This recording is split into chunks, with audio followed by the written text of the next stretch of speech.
This show would be better with less F words. Yeah, I'm sure it would. But too bad because the inmates are running the asylum, motherfucker. Graham's hosting. I got Brody in a chair and our boy Hiram on the ones and twos. We're about to fuck this thing up, boys, aren't we? Oh, it's going to be fun tonight. It's all going to hell. Come on. In a handbasket.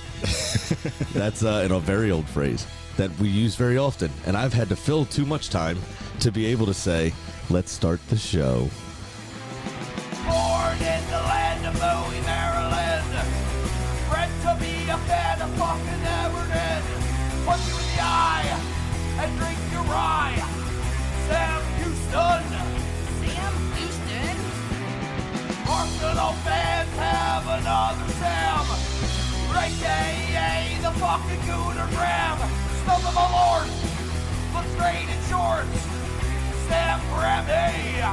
Sam Graham. Fucking United!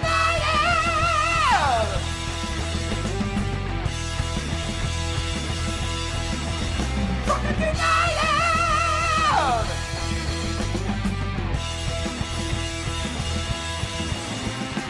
Hello and welcome to the DU Football Show, a completely biased recap of the English Premier League as told by two common American schmucks. I am your host, Sam Graham, and across the way from me is our boy, Alan Brody. What's going on, bud? How are you? I'm doing great. How are you? Glad to be here. Not bad, thanks. On the ones and twos, we got young, hot freshness, Mr. Hiram. How you doing, bud? I'm groovy like a drive-in movie. How you guys doing tonight? Not bad Wow. at all. I like that.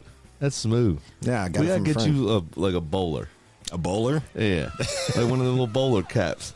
I mean, I am a 55-year-old black man on the inside, so might as well. I mean, for everyone that doesn't know Hiram, he is black on the outside also. Just that's Yeah, don't get it twisted, people. we should say that to make sure because they do know we're all white normally. We believe in diversity here on this show. Absolutely, fucking hell, we do. Of course, 100%. So, guys, we ready to do a show? Ready to prop up while the other 2/3 of this foul jamboree are out of the country? Let's let it rip. We're excelling, and all I know is I'm doing the best I can to make sure my balls are hanging low. In honor of Big Sam. Somebody's has to. That's right. Because even though they're not here, it's still fucking cold in this house. It is. God Fucking damn. hell. All right. Well, there's a lot of ways you can get in touch with us if you want to get in touch with us. If that tickles your fancy at all. Alan, would you tell the good people how to get in touch, please, sir? Well, it's pretty easy. All you have to do is go to @DU Football Show on any of the social media, or you can email us at any time by emailing us at dufootballshow@gmail.com. And I think we actually have a listener comment or listener email today. We do. And I had to read it because you can't fucking see shit. I'm old as blind as a bat. You're as blind as an old bat. Is that what you said? Both. All right, so I'm going to read the email from old Keith, one of our favorite emailers, of course. Happy New Year, fellas. Happy New Year to you too, bud. With the sacking of the next great coach, who is going to be judged after 3 years, just a couple of weeks ago, if I remember correctly, do you suppose the Glazers are laughing their heads off at Big Sir Jim? They took a load of his money, moved themselves out of the spotlight, but still rake in the cash. It was one of the best business decisions ever made. Maybe they'll do a Spurs a favor and take Thomas Frank off their hands. Also heard Big Ange is available. I would love to see that one, he says. My ear holes are looking forward to tonight's show, and Graham's bet didn't sabotage Newcastle. Cheers. Well, more on that later. A lot Keith. of segues right there. In that More one. on that later, bud. We're going to talk about Amarim's dismissal from Manchester United, obviously in the Manchester United section of the show, because that's where it belongs. I personally would love to see Ange there, because who doesn't like pouring gasoline on a fire? I'd love to see another big there. That's Big Sam. I mean, I think That would be awesome, too. I mean, he's got to be Hanging low, probably. Well, yeah. I'm talking about the pie Big Sam, not our Big Sam, just for the record. No, Big Sam Allardyce hangs low too, guaranteed. There's something about him that hangs low, but it's not the same thing as It's his morals. Yeah. it's absolutely his morals. the pies that are just dripping off his chin, Oh yeah, down his gut. big time. Yeah. Absolutely big time. But yeah, no, I'd love to see Big Ange go there. I think that'd be awesome. You know, pouring fuel on the fire like Hiram's neighbors. You know what I'm saying? That's If you get that joke, you only can get that. What place can you find that at, Sam? Patreon.com/DU Football Show. Sign up to that $5 tier, and you'll get all of the extra content, of which I'm referring to as Sound Check. That's our pre-show record, where we actually check our sound and catch up from our personal lives. That's why Big Sam, or that's why Little Sam. Are you Little Sam? Big Sam? Whatever. I'm pretty Sam. I'm all over the place. But what I know is that you are such a good whore. Thank you very much. I'm trying to keep up. Thank you. We're checking all the boxes. You're making me feel more at home. That's right. So we record at the DU Public House, which is just outside of our nation's capital, of course. And I forgot to mention that before we got on the email, so I thought I'd do it afterwards. So there's that. Now, both of us, Sam and I, work in the wine and spirits industry. You all do not, but you do partake a lot in the alcohol industry. And we've got a little bit of a doozy here. Alan, what do you... What do we have? What I bring in for us? So it looks like you have John J. Bowman Pioneer Spirit. It's a Virginia straight bourbon whiskey, single barrel, hand selected at peak maturity by our master distiller Brian Prewitz. I probably just butchered that name, but it is looks like 50% alcohol, and we'll take a little swing of it. Yep, it's 100 proof on this one. It is previously an allocated item. Now there is a governor on a certain number of cases per month per account for this one, but it is excellent. This was a single barrel that one of my stores received 2 years ago, Mount Airy Liquors, and he was gracious enough to let me get a couple bottles of it. I went through one of them very rapidly and held on to this one for a while and decided to crack it with you boys tonight for the special occasion of the three of us being here. Very kind of you. Very I feel kind honored. of you. How much does something like this go for on the shelf? Usually gonna find this one around $65-$70. That's within reason, I think. Yeah. It's just a simple, damn good bourbon. Yeah. Like that's it. It's no nonsense. There's no frills, no kind of crazy bells and whistles, or it's just good bourbon. I mean, I smell I had a little taste already, but I like on the smell, I'm smelling caramel. I'm smelling almost a little like winter spices, which makes this kind of a perfectly timed drink of choice. Even a little bit of chocolate, maybe. Yeah, I get a little chocolate on it. And the kind of baking spice or allspice or whatever you're tasting there is they probably use, white oak near to the distillery. That's a very common thing from Appalachian white oak. Is it has that kind of allspice to it. Yeah. And yeah, it warms it from the inside out. This is a great whiskey to have by a fire. It's a great whiskey to have with a smoke. So there you go. Cheers, boys. Let's have a good one. Oh yeah. We only have the plastic one, so I know. No clinky clink tonight. I didn't feel like doing dishes when we were done. Yeah, that's all right. So I brought my sample cups. Hey, we're on 3 men, so we're doing the best we can. Right. I'm probably gonna go home and do like a sink full of dishes anyway. So I'm gonna go home and get high. Because mommy and daddy are out of town. Day that ends in Y. Oh, we also should say real quick, actually, if you would. I know you just took a big sip, but raise it one more time. Mm-hmm. Nobody can see us. You don't have to. That's all right. But it is today, the 5th, as we record, is Mel's actual birthday. Oh. So happy 50th, Mel. There we go. Well done to you. You made it. You're a scuba queen now. That's right. Congratulations. By all accounts, it looks like they're having a great time. Yeah, So. it does look like they're having a good time. And like I said, also, she hasn't died yet, which is great. Because, yeah. I mean, I haven't seen any pictures clumsy as fuck. I haven't seen any pictures of Sam, so I'm not sure about him. But hey, Yeah, yeah, that's true. I haven't seen Sam either. Maybe she put him in a reef. It would replenish like most of it. Finally getting that second husband. Finally getting that second husband that she's always wanted. I can't wait for our first Honduran download. And then my phone to blow. Fuck you. It's going to be great. All right, boys. Let's do the show. Oh, but one more thing, though. Huh? We can't forget to tell the listeners to please do what? Oh, always remember to drink responsibly. That's right. There we go. Right. We got well done there, bud. Yeah. Good save. Yeah. I like doing it. See, it takes 3 of us to really. I like doing it as a threesome, too. That was nice. Yep. As long as you look me in the eyes when you do it. That's right. Alan, get off the recliner. You're supposed to be involved. It's a Monday. I'm old. I'm just going to keep coming back to that excuse because, it feels right. Yeah, sounds good. All right. Well, there's only one place to start because we may never be able to start there again. Wolves got a fucking win, boys. Wow. Holy shit. Who saw that coming? Well, West Ham. Yeah. Probably. I mean, they're hot. Nuno They're hot probably saw it. garbage. Nuno looked just dejected.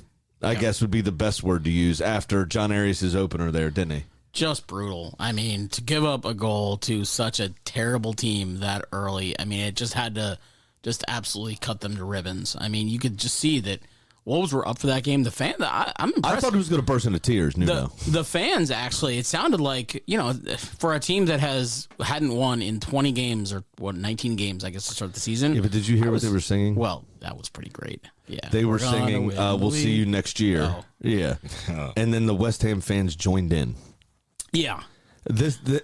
I mean, honestly, this is the worst result possible for West Ham that could have ever happened. Yeah. Because it means nothing for Wolves. They will get relegated. There, in my opinion, there's no great escape on here. Yeah. Right. But West Ham, you saw a couple of shades over the festive period of, okay, maybe there's a little something there. Jared Bowen got a goal or two. Lewis Paquetá got a goal or two.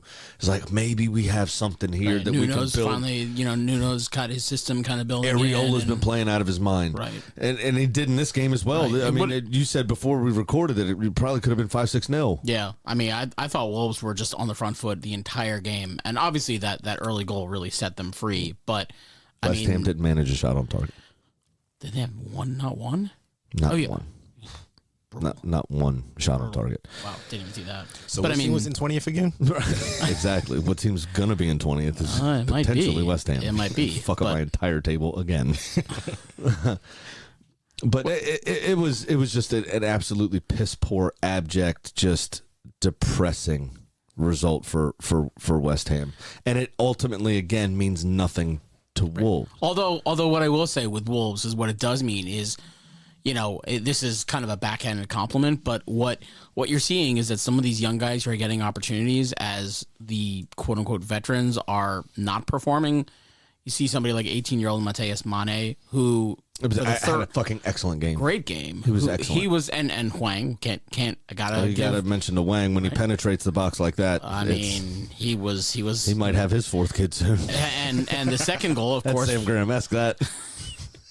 And the second goal that Huang, he just slipped right in on the penalty. I mean, he just right down the middle, Right which down- is really that's where you want to aim Honestly, if you're the Huang. the balls on that to do that. That's crazy. Yeah, But just straight down the middle and it no height. I mean, just it would have like- hit Ariel on his knees. right. Yeah, if he just stood firm At the most. but But he dove. yeah. Yeah. Well, most goalies do. Oh, of course, I mean, but because you don't expect that to happen. yeah, it's just a question of whether they leave a leg hanging out there or whatever. But Which he did later on for probably the save of the season. that was And that's going to be the only highlight West Ham have, really, right. of this season. Right. It just, for everything that, how do I say this?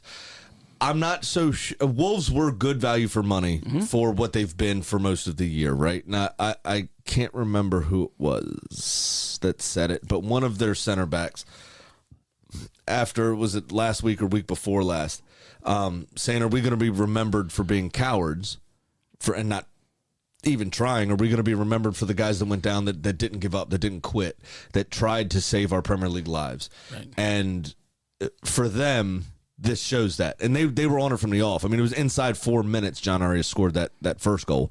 Right. And they were on it. They smelled the blood in the water, really. But West Ham were so poor. So poor. And I don't know if Wolves will be able to gain the maximum amount of confidence from this because West Ham were so bad. Mm-hmm. Is it West Ham almost, I mean, it was a cuck of a Premier League game, wasn't it? It was just like, hey, fuck my wife and let me sit in the corner. Like, seriously. It was piss poor. And Nuno was sat there on the recliner looking like he was about to cry. It's terrible. Ultimately, yes, this game is two bald men fighting over a comb, right? I mean, really, they're both going to go down, in my opinion, at this stage, especially when you have a result like that for West Ham against arguably the worst team in history.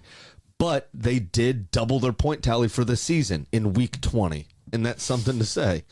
5 more points, and they're tied for the worst team in history. Right. And they have all due credit, they have looked better of late. I mean, the draw against Man U, arguably they could have won that game were it not for a couple, I think it was Ruben a tight Amorim's offsides. tactics. Yeah. Right. But I mean, they arguably they outplayed, and yes, Man U are shit. We'll come back to them later. Ruben Amorim played a 3 at the back with 2 holding midfielders against Wolves at home. Well, he did the same thing against Everton with 10 men. So I mean, he's weird, man. Yeah, we'll get to him later. But I mean, even so, they have looked like there's a little bit of spirit left in them, a little bit of fight left in them. I mean, again, I agree with you. I think they're cooked, but there is something to be said about fighting for your job, and maybe that's a little bit of what's his name, Rob Edwards. Yeah, Rob Edwards, who's come in. Well, and here's the thing: injected a little Nuno bit. won't be there next year. He's not going to be a championship manager. It's just not going to happen. Rob Edwards was with Middlesbrough, obviously, and top of the table at the time that he left them to join Wolves. Which, again, I still can't really confirm that he's actually a legend there or not. Right. Everyone keeps saying that, but I don't know. It looked like a championship game. Yeah. Did you hear the other chant that the Wolves fans were chanting during the game? No. He's one of our own. He's one of our own. Nuno Espirito Santo. He's one of our nice. own. That's probably why I was going to cry. Yeah. I mean, 'Cause I don't think he gives a fuck about his own team. I mean, how long was he with the Wolves for? Like 5, 6, 7 years? I mean, he brought like him that. up from the championship, right? Yeah, and yeah. that's where he made his money. Maybe that's where he made his name. Yeah, for sure. Yeah. And then, and then he made a lot of money in Saudi. Yeah. Yeah, that was a shit move. It's probably where he forgot how to coach football. Still has some pretty. Or it was under Marinakis, one of the two. Yeah, probably that. I mean, It could have been that. I mean, same regime, really. he probably aged 20 Marinakis walks around years. with a gun all the time. Saudis, machetes. I think they called him something different. Yeah, but let's that. Don't worry about it. I'm not touching that. I told you the inmates are running the asylum. Asylum. West Ham, though. I mean, boy, West Ham should go to Asylum to get exercise. Never mind. yeah, that was pretty bad. It wasn't it? Yeah. But West Ham, I mean, I don't know what happened to this club. I mean, really, they with all the money they have bought and players they brought in, it just feels like it's like, well, we'll just hope that Jared Bowen hits a worldie, and that's our best chance, right? I mean, like they don't. Yeah, I mean, Lewis Pockets out every once in a The while. problem is that kind of is their best Right. chance. I mean, they're starting Callum Wilson up front, who is, 34 years old, but probably more like 84 years old. I mean, yeah, he's His still hamstrings are for sure. Yeah, I mean, did they really improve that position from Mikel Antonio? They just sold full Well, no, crew but I to- mean, he had that long-term injury, obviously, with the femur break. right. No, From the but- car accident, so they had to bring somebody in. Right, And but they full crew sold just full simply crew. didn't work out. and they just sold him, or they loaned him. I can't remember which one. To I Milan. don't think he's. I mean, he barely Wasn't doing featured on anything. Nuno anyway. Right. So He wasn't doing anything. It just was not a good fit. West Ham ruined strikers worse than Chelsea used to back in the day. And that's something to say, because you had Fernando Torres banging in goals for Liverpool. It was going out of style. Went to Chelsea, just fucking forgot how to play football. Period. It's a board problem. A fish rots from the head. Yeah. You know what I mean? And that's where that West Ham the upper echelons of that club are just absolute shit. And it's going to be championship football again next season if things don't improve very, very, very quickly and very, very drastically. And I just don't think they have the pieces to do it. yeah, I mean, I still think they have a chance just because there are some other teams down there near the bottom that are pretty brutal. One of whom they play next week, but losing to Wolves is not going to do any confidence boost. So if I think that's what makes next week, and they play Forest next week in the But at the Nuno same time, Derby Part 2. I said this about you guys under Dyche, right? Points on the board is what matters, right? Draws matter. Sure. Leeds got that draw.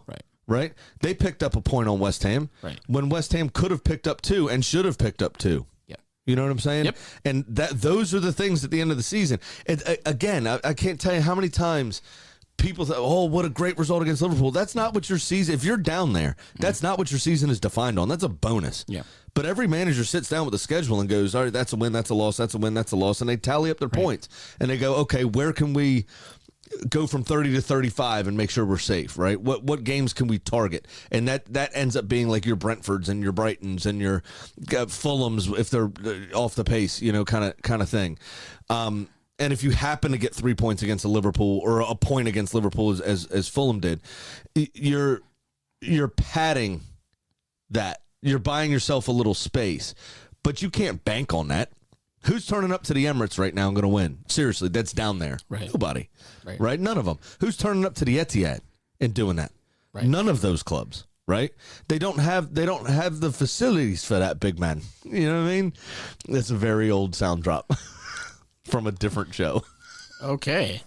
Sorry. Well, I thought you were doing some Arsenal fan TV there. You were invoking. Yikes. It was an interview, but somebody was talking, and the guy was like, I don't think you have the facilities for that, big man. Okay. And none of these clubs do. Like, they're not going to turn up and do that. So these are the games that define your season. These are the games that save your Premier League life, and they just don't have it, man. But for all the shit about West Ham we talked, it should be celebrating Wolves for this one brief moment in time, because I don't know that we're going to be able to do that again the rest of the season, and our boy Danny deserves some love. Absolutely. So, well done, Wolves. Congratulations. You beat a team almost as shit as you. Things are starting to heat up at the top there, bud. Aston Villa got another win, 3-1 over the Forest.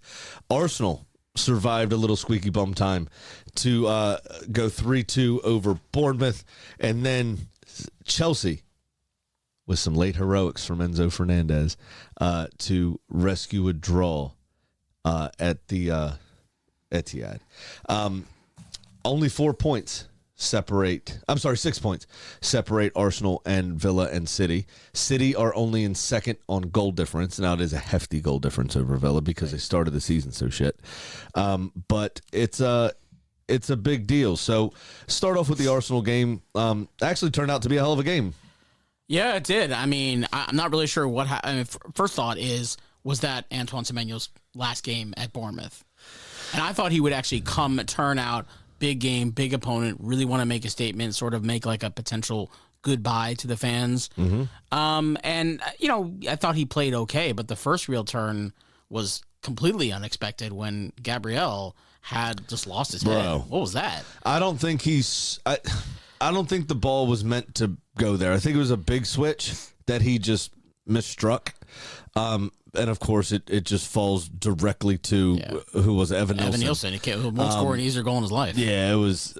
I mean, Raya did put him under some pressure. Yeah. I mean, he had to strike the ball. Yeah, he had to strike the ball. I mean, he came into the frame before the ball crossed the goal line. Right. If that touch had been any less softer fierce, or less, he might have gotten not in the corner. Yeah. But obviously, I mean, you have that much of the goal to aim at, and you're that quality. It's fairly simple.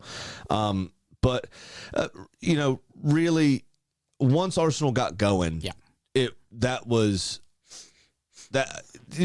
going to do anything. It wasn't going to go any other way, right? And Arsenal were hitting on all cylinders. Yeah, Gabriel first start back, and obviously gets the goal.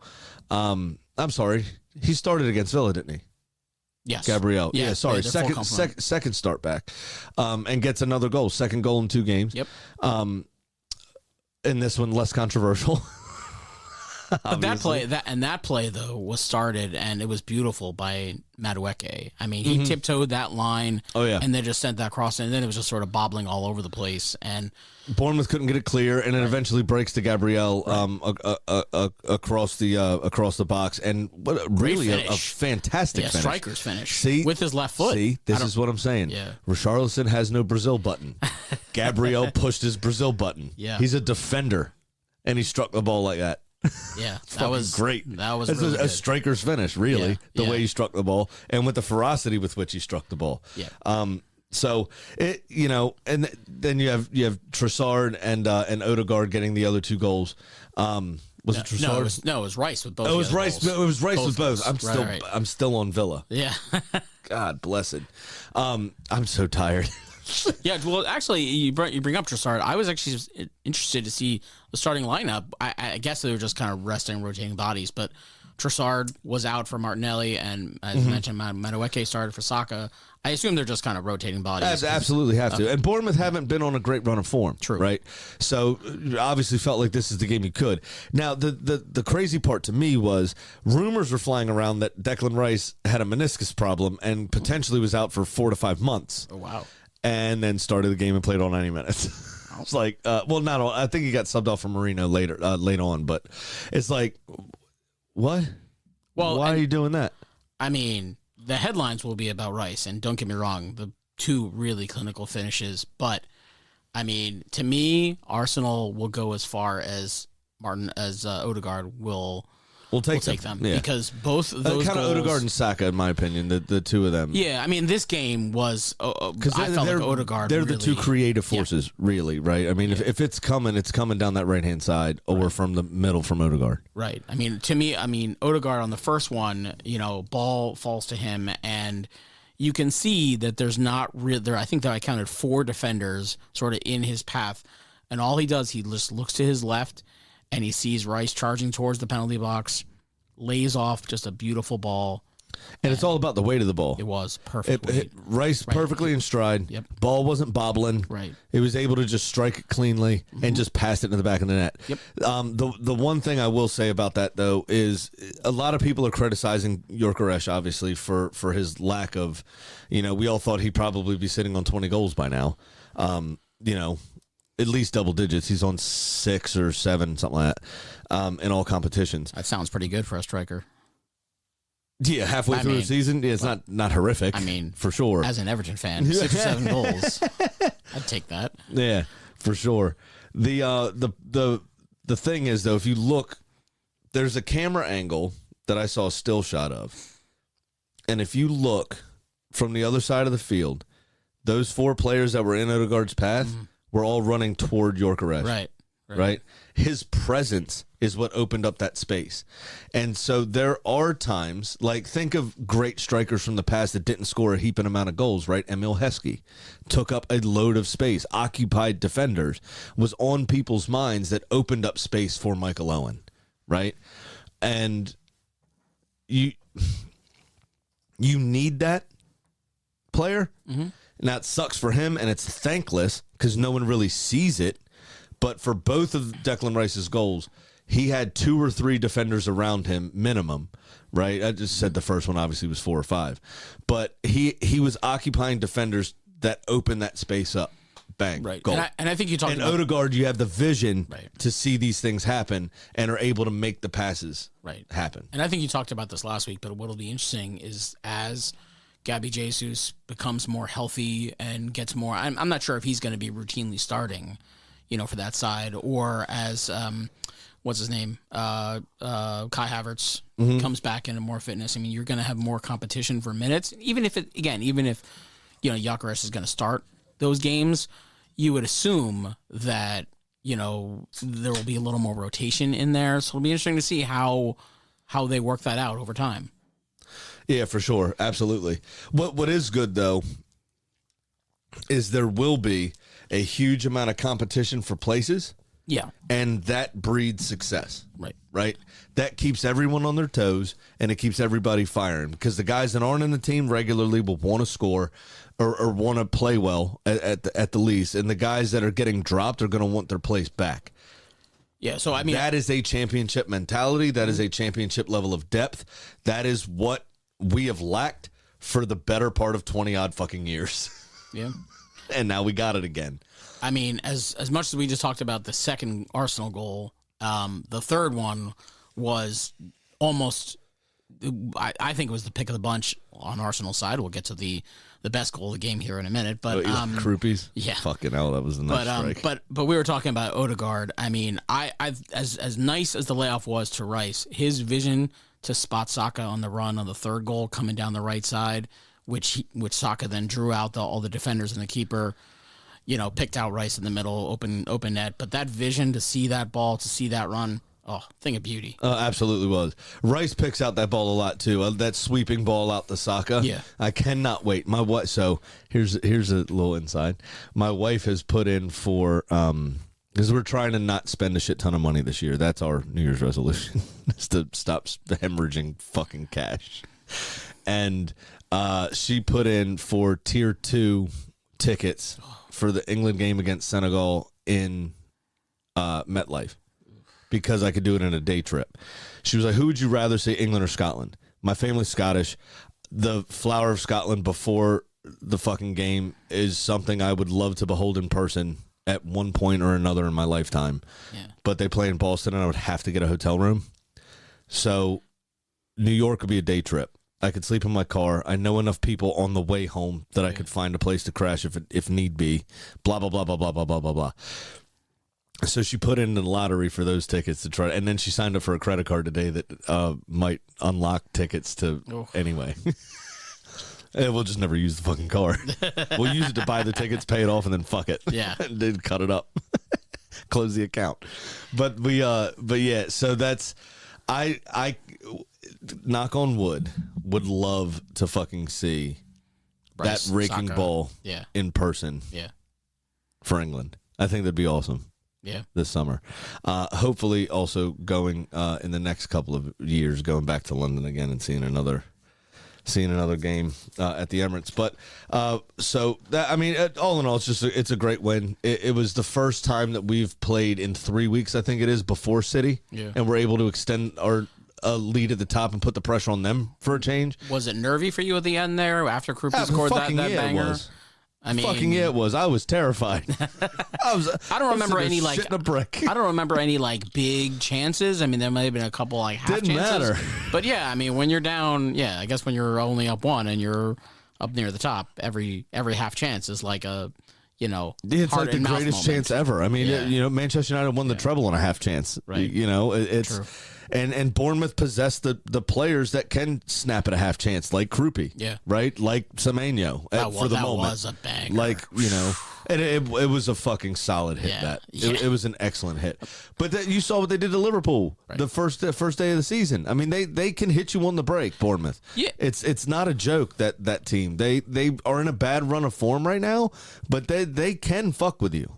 They absolutely can fuck with you. So yeah, it was absolutely terrifying. Yeah, I mean, I'm not sure if they're really in relegation trouble, but I am surprised to see them, so far down the table. I think it will depend on Manchester United's next move. Yeah, I mean, they're 15th. If they lose Iraola, Yeah. that's I don't see him I don't see leaving it until the happening. summer. Yeah, I but agree. because I think he wants to do something with this Bournemouth side again. I think he feels that loyalty. The other thing is Ole Gunnar Solskjaer is throwing his hat into the mix. If they want it, he was like, no, they haven't talked to me, but I'll do it if they want me to, of course. Which we'll come on to all that later on, of course. But, I mean, you're absolutely right. That Krupi goal was fucking phenomenal. Yeah.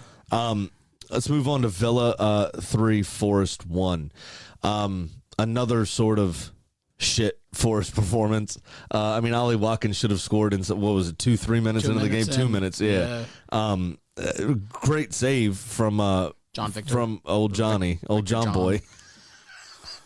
And he'll fuck that up later, don't worry. Oh, yeah, he will. I thought it was strange that we had to wait until, with all of the Villa chances, we had to wait until first half stoppage time. And something we don't often see. Although Villa do lead the league, this is an odd stat, of goals from outside the box. Really? Yeah, sure do. But Ollie Watkins was the one that got this one, and he almost never scores from outside the box that I've seen. And he's finally, I mean, I know we made or Mel made the jokes under the ABW, anybody but Watkins. He's starting to find his form. And Regardless of the situation, remember, what was it, 2 weeks ago he came off the bench, scored 2, and then started these last 2 games and scored in both of them. So he really is finding his form again and solidifying his place as Kane's number 2 in the England squad, I think. Personally, I don't think there's a lot DCL is going to be able to do to overcome that. No, I think his time has kind of come past him. And, well, let's just say I would bet the house that Ivan Toney's career is pretty much done. I don't know. He scored for Eddie Fack or whoever he's playing for out there. Who's he playing for? Do you remember? Who the fuck's knows? It's not Nasser, because he scored a goal to beat Ronaldo's Nasser. Just saying, I'm not gambling on him. No, I don't think you're allowed to gamble in the Saudi Pro League, are you? You might lose a digit. Certainly can't report on it. Fucking hell. Not touching that again. Oh, man, if one of our 47 listeners is a Saudi person, I'm in a lot of trouble. That's funny. Wait till closing words. I got some more shit to say. John McGinn. Yeah. 2 very classy finishes. Classy. Very. The cultured left foot, obviously. The first one, a little fortuitous. Got there same time as the defender. But all sloppy, just sloppy from Forest. Big time. And in fairness, look, I have seen Sam Dyche teams more than I'd like to admit. And don't associate that cunt with us. Sean, what'd I say? you said Sam. Oh, boy. Don't associate. He's not one of us. But there are a lot of cunty Sams out there, too. I mean... Name one. Allardyce? All right, yeah, all right. All right, there we go. I mean... But he's old school cunt. He's kind of endearing. Okay, fine. He's like Harry Redknapp. He's a big-time cunt. But yeah. Oh, Harry, he's like your uncle. Uncle Harry. No, so yeah, I've seen a lot of Sean Dyche teams over the years, and one of the things they're really good at typically is shutting up shop and keeping it tight, playing good solid defense at the back. I mean, that's really how Everton survived in some of those really crap years. And frankly, I would have thought Forest's strength coming into this year. They have Milenkovic. I think Murillo's overrated, but they had like a pretty decent back line. Murillo knows my au pair. Really? Mm-hmm. Her best friend or her cousin helped name his daughter. Yeah. He dated one of her best friends in like school age. Murillo. Damn. I almost bought her a Forest kit for Christmas. I couldn't bear. I got her a pink Arsenal shirt, but yeah, I mean, you don't hate her. You don't want her to leave. No, I couldn't bear to do it. Now she already signed for the second year, bud. Okay. She's stuck. No, but that second goal, I mean, it was just a calamity of errors from Forest. And really, it was coming. It still needed the finish, right? And McGinn still had a lot to do there. There was a covering defender coming over, and I think it did meg him in the end. Yeah. But how? I mean, as a former center back of some amateur repute, how do you not just fucking clean him out? The ball's there to be won. As long as you get that ball, you're fucking 90% of the way there. Right. I don't understand how McGinn was able to not only stay on his feet, but finish with a plum like that. It's inexcusable in my opinion. And the third goal, this is what we have to talk about here. Yeah. I mean, if you're feeling down, sometimes going for a walk is, good for the soul.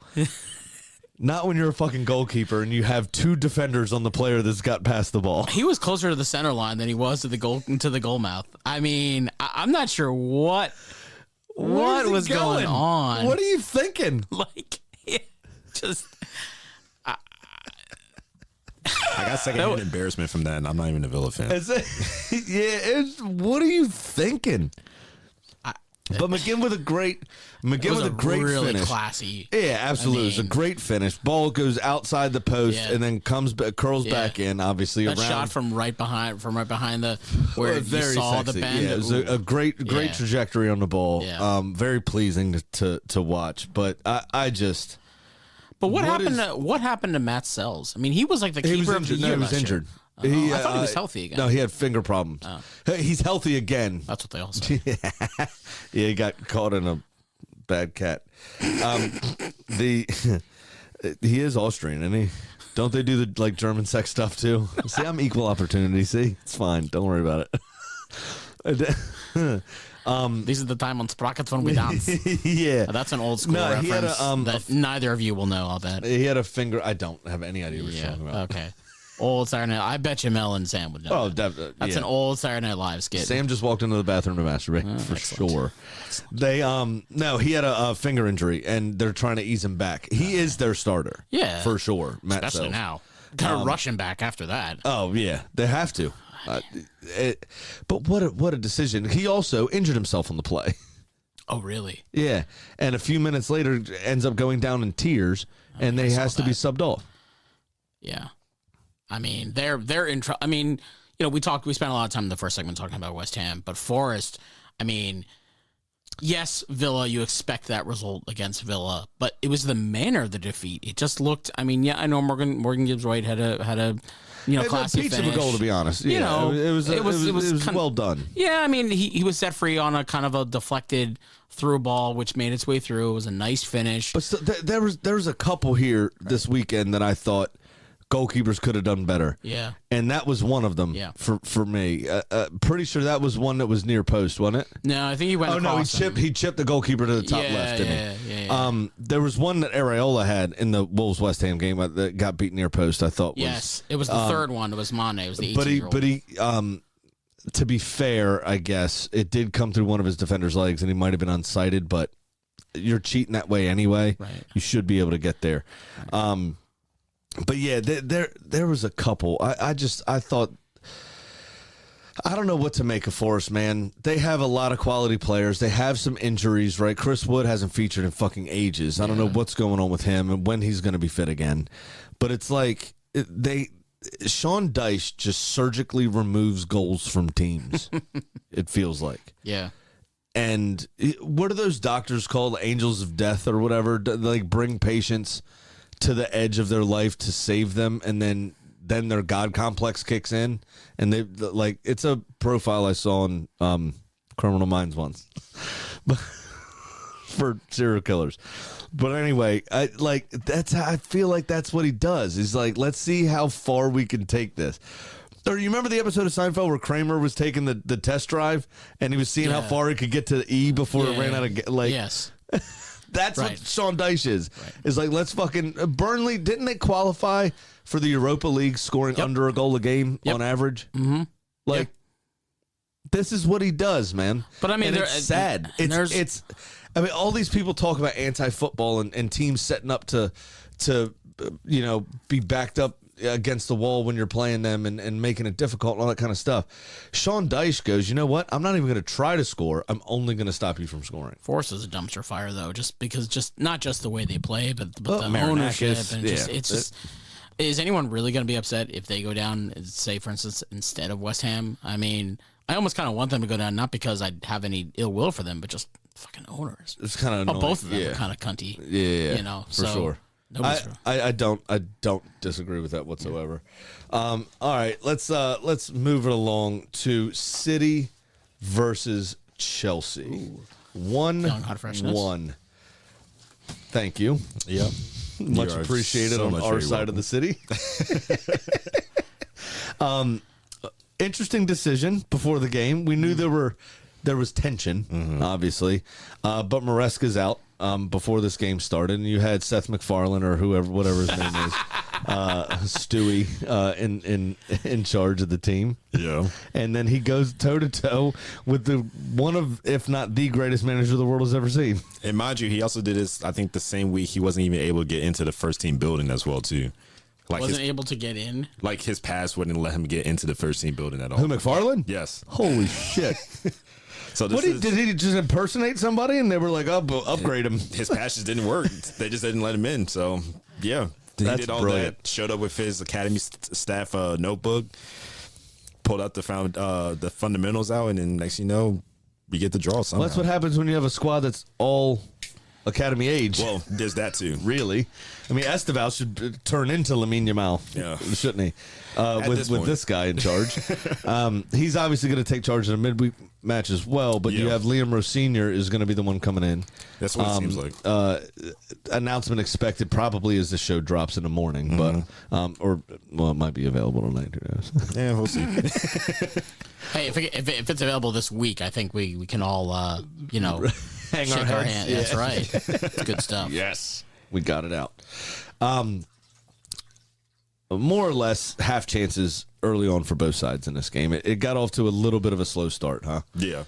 I think it was mainly just because we were still trying to fill out like the entire foundation of like what Pep was going to push out to us at the entire time. I think one thing for sure is just making sure we neutralize Haaland as much as possible, even though like you still have so many options there with like I think Foden and Shirky, Shirky, Savinho, Doku, Reinders. Johnny Reinders. I think really like the biggest threat was probably Reinders, and it showed because he was the only one to get the goal out of it. Yeah, absolutely. Well, I mean, now that being said, Haaland hit the bar at least once. Yeah. He had a multitude of chances, some of which you were like, woo. I will say let's Jorgensen see. did put in a shift for sure, but Yeah, why did he start instead of Sanchez? Sanchez got an injury. Oh, okay. So Long term or short term? I think it's short term. I think it was similar to Sales. I think it was He'll like a probably finger. be back for the semifinal of the League Cup. Okay. So, Can't wait. Fuckers. but Yeah, Sanchez is not that good. he's been no. I've been, This year, but I've been he's- a hater of Sanchez, but he's been in pretty good form this season. This though. year, yeah. Yeah. He has the makings of a good keeper. Yeah. Yeah. But he makes some weird decisions sometimes. That's absolutely true. But, 20, 25, 30 minutes in, and that's sort of range. City did start to turn a screw a bit. They got a bit more of a foothold. Yep. Now, part of that was invited by Chelsea. They sort of dropped off the press a bit and just, like you said, back to basics. Just started to keep the game kind of compact. Yeah. Right? And this was one of the other ones. I think that goalkeeper could have got to that. It was struck really well. Yeah. What, the Rhinos goal? Yeah. But you see the direction, his body shape is all I'm shooting near post. Right. He shifts the ball onto his left foot twice, taking away his angle to the far post completely.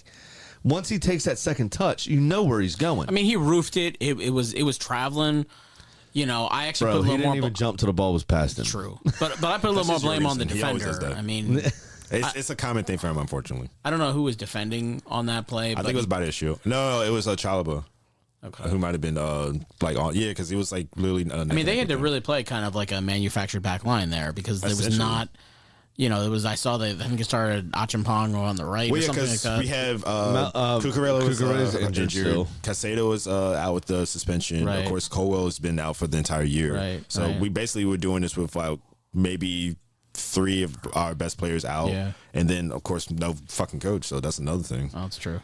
Yeah. So, but even still, like you said, we were pretty much like a standard back four rather than like the tradition, like not traditional, but like the modern like fullbacks pushing up and tucking in all this other fucking. Well, the only one that did push up was Malagusto, of course, because that's what he he does, actually though. plays that position. Yeah. Right. Kind of, because he's on the wrong side. But I he mean, seems to be the only one that knows what he's doing back there. Well, and his run was what led to the tying goal, which The was equalizer. Yeah, Yeah. that was really nice. I mean, to just slip past. I think he beat Nico O'Reilly there. We like to call that the corridor of uncertainty, where he put that ball. No defender wants to touch it because it's almost a certain own goal, right? The goalkeeper doesn't know whether or not to come. Yeah. To the ball for fear of missing it. And it falls to Enzo Fernandez, Right. who needed 3 bites of the apple to fucking get it done. But third time's a charm, and he finally got it in. Obviously, whiffed the first chance completely. Yeah. Pokes the ball at Donnarumma, who I think could have caught it because it was soft. And then it falls to him again, like and right he at the almost touchline. fucked that up, too. He ends up hitting the inside of the post. It was just, I don't even say it was like no, it was definitely luck for sure, but then I'll take that luck any day and come away with 100%. just at least a point against City and the Etihad too. Here, I'll do you a favor. I'll take that luck any day. Come on, you gooners. It was excellent. A result. I mean, it's great. It's a great point for Chelsea. No, I mean, it was a huge. much needed point. But Vardiol, And obviously, for City, this isn't good. Ruben Diaz goes down injured, and then you have Vardiol is broken leg. broken leg. Yeah. Got a tibial fracture. Right. Surgery at the end of the week, probably out for the remainder of the season. Yep. I guess I don't know, the surgery kind of throws me up on some of these things. Sometimes surgery adds extra time to things. Usually leg break, you think 8 weeks. Yeah. But the surgery aspect of it is what's a touch worrying for City. They, I heard, are now potentially going to join the race for Mark Gahey this month Interesting. because of those 2 injuries. I mean, they are very thin. They don't have Stones. He's constantly injured, but he's injured right now. They have. He's only not injured 2 weeks before an international break. That's true. I'm not sure how he still starts. It's I know. crazy to me. But I mean, they have Nori, who they bought from Wolves, and he's barely. I mean, I know he was injured, but even when he's been healthy, because O'Reilly has done so well this year, playing so well, yeah. And now he's at AFCON. So, and I'm not sure even if he comes back, like I don't know if they can slot him. I mean, he can't really play the center. I mean, he's a classic wingback. So. If anybody could though, he's got the skill to do it. He could, but they have the Uzbek guy Kusanov. He's been shit. Yeah, they have Nathan Ake, who's also always injured. So he had a problem last game. He pulled up with a knee and then ended up finishing the game. Remember that there was 2-3 minutes of physios were on the field. Yeah. So who knows if he's actually fully fit? I just think for this game. The pressure was on City here because of Arsenal's result. Right. They came up short. Yeah. Chelsea started off well. I think they kind of shrunk within themselves, but not in a bad way, if that makes sense. Yeah. They did it with a plan, right? We're going to get back to basics. We're going to make it difficult. We're going to hit them on a break. And they did break a few times where the move broke down sort of on the edge of the box where you thought maybe a chance would come and then it just didn't. Right. And they contained, I mean, and they contained Holland, really. I mean, yes, he had the chance off the bar. There was one, pretty decent save. Yeah. Yep. And then Holland had a couple of wayward headers, that you would have thought would have at least been on target. But Chelsea stuck to their task, and they got the reward in the end, and that's all you can really ask for. So well done to him, and once again, I'll end this segment by saying thank you very much. All right, rounding out the rest of the league, and so that happened. And I'm sorry to have to put a 4-2, a 6-goal thriller in this section, but ultimately, no one gives a fuck who finishes in 12th and 13th. Oh, Crystal Palace is going to finish in 12th. We know that. They always finish in 12th. Sorry, 11th and 13th. There we go. My bad. But we'll start off with Brighton 2, Burnley 0. Then we'll head over to Leeds 1, United 1, Everton 2, Brentford 4. Fulham. I seem to be missing a page. Fulham 2, Liverpool 2. Fulham 2, Liverpool 2, Newcastle 2, Palace 0, Tottenham 1, and Sunderland 1. So, really, the Brighton Burnley, there's not much to talk about here. Not really. My full notes are a professional day at the office for Brighton. Yeah, best two things there for me was Karo Matoma back to the starting lineup. He's been out injured for a long time. And he's featured the last couple of weeks off the bench. Yeah. And had a couple of decent performances. Right. To be fair to him. But back in the starting lineup, and Brighton look way more comfortable with him out there. And perhaps, maybe not as important, but at least the emotional headline of the week there was the return of Pascal Gross. Absolutely. Which was really nice to see. He got a nice ovation from the crowd. But, Burnley is, we talk about Wolves being pretty piss poor, but, Burnley just don't have anything going forward. Yeah. But they don't let their heads drop. They still try, right? I said this a couple of weeks ago. As long as you're trying, I don't really care if you suck. What I can't stand is when you just fucking pack it in. When you give up. I hate giving up. I don't like that from anybody. And so seeing Wolves and the way their body language, it just was difficult to watch, man, for the first 19 weeks of the season, to be quite frank. Burnley don't seem to do that. They do try still. Yeah. But they're just not very good. Yeah, and that's okay. This one was just really never in doubt, especially once Burnley scored, or once Brighton scored there with Ruter, who got the ball back. Yeah, Jorginho Ruter, and then Ayari scored the second goal. Yeah. That was a nice goal. It was a nice goal. But both of them, I think, were kind of created off of turnovers by Burnley, and just and good for Brighton. They capitalized. It was good.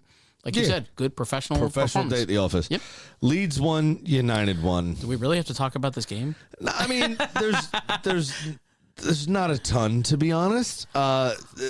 Here's what I wrote down about Man U. The game didn't really start till the 30th minute. Yeah. Well, here's what I wrote down, but for Man U, because I looked at their starting lineup. So they had their starting 11, and their bench included a backup goalkeeper, Joshua Zirkzee, who actually had a nice game coming off the bench, and the rest of their roster numbers.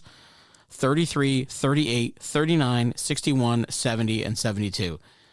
Ain't none of them ever seen the field before. Yeah. Ain't never the pitch before. So, like, I mean, these are all, like, kids who, the chance of them even, I don't even know if any of them got in the game or not, but, like, people you've never heard of. I mean, I know injuries, you know, Darren this time of Fletcher's year, twins but, like, were there. I'm sure. I mean, I know they're missing some people through injuries, through AFCON, like everyone is, but wow. That's just not the bench you expect from Man It doesn't United. instill a lot of confidence. But like I said, the game basically started on 30 minutes when DCL went close with a header that hit the post. And then just a minute or two later, Yeni Yoro forced a fine reaction save. It was actually a very, very fucking good save from the Leeds goalkeeper. But Brendan Aronson gave Leeds the lead. USA.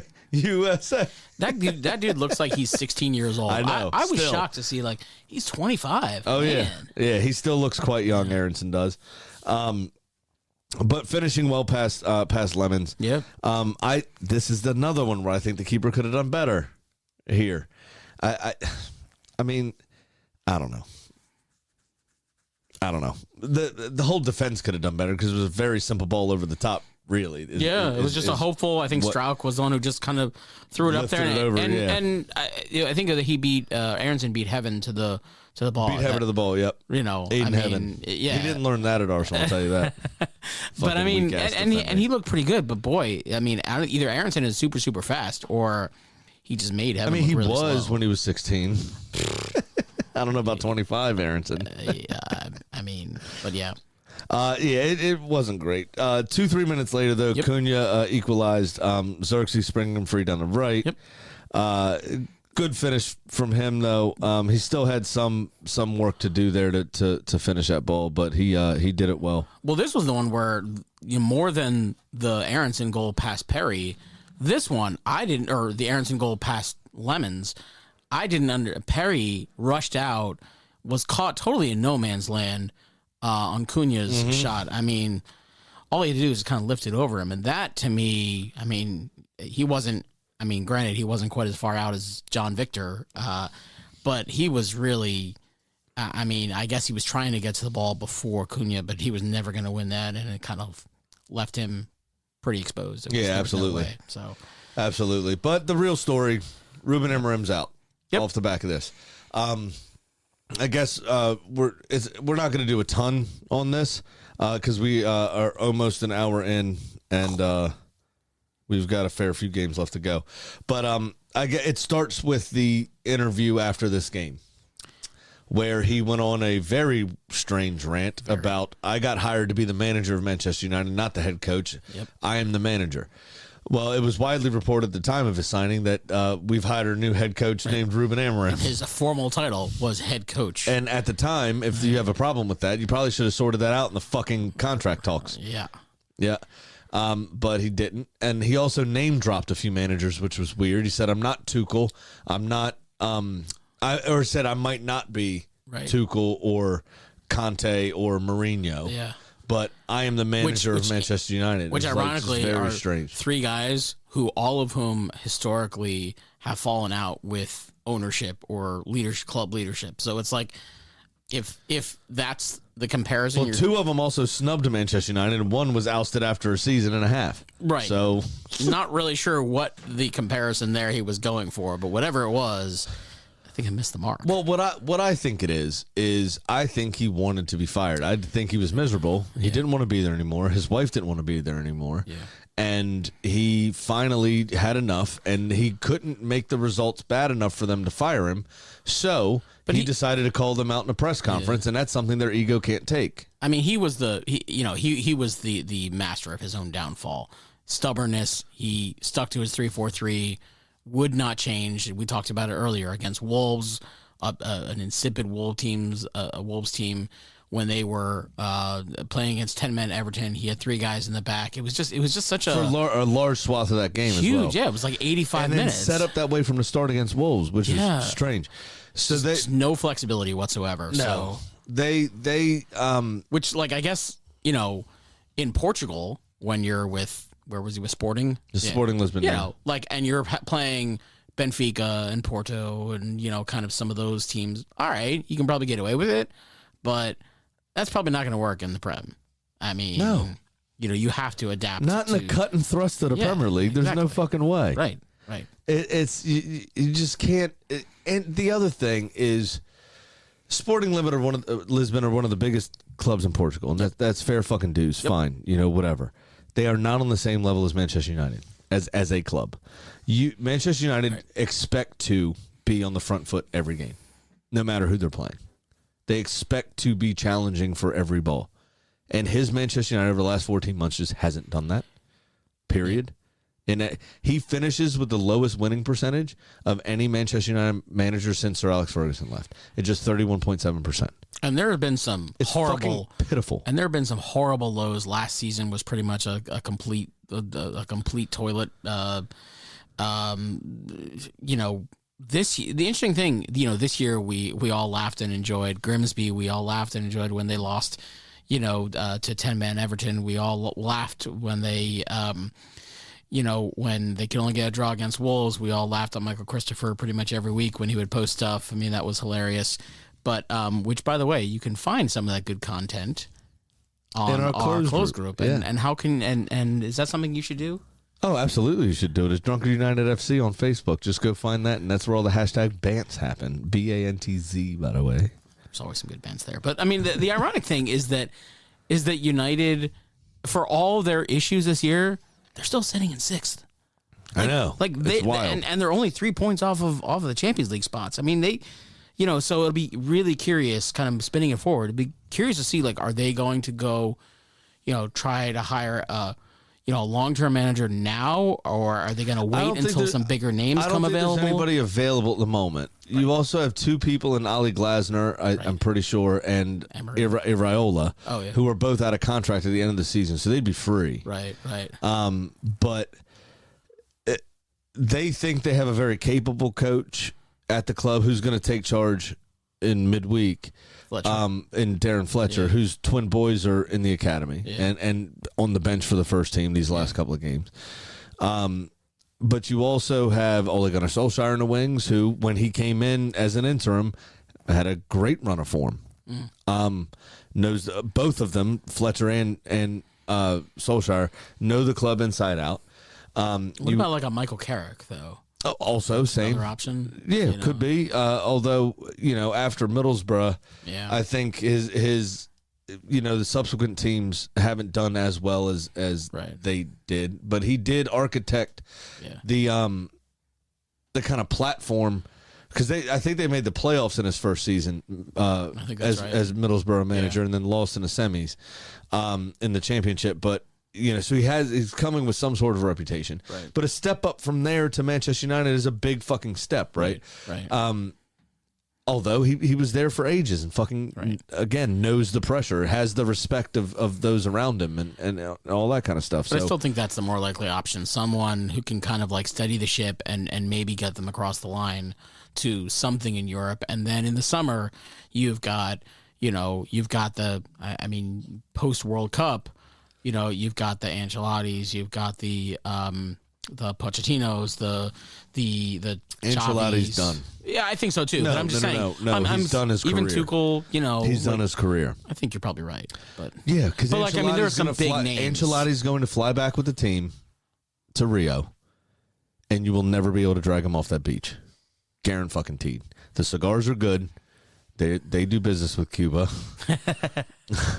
The Caipirinhas are flowing. Ancelotti's in some Speedos, chilling. Oh, that was an image I just did not need. Come on, man. It moved again. I would love to see Roy Hodgson come in. Fuck it. Just throw caution to the wind. Southgate. Let's do it. Actually, you know what they should do is pay Celtic $60 million for Martin O'Neill, who just got reappointed because they fired Wilfred Nancy. Yeah. That's another disaster. Yeah. Well, not when Martin O'Neill's in charge. Everything went fine. So hire him. Fuck it. I'd like to see Ange. That'd be fun.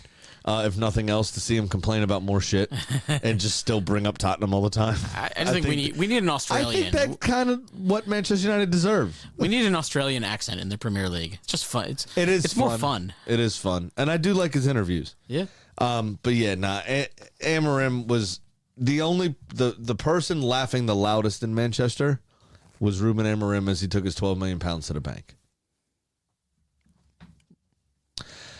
Next, your game.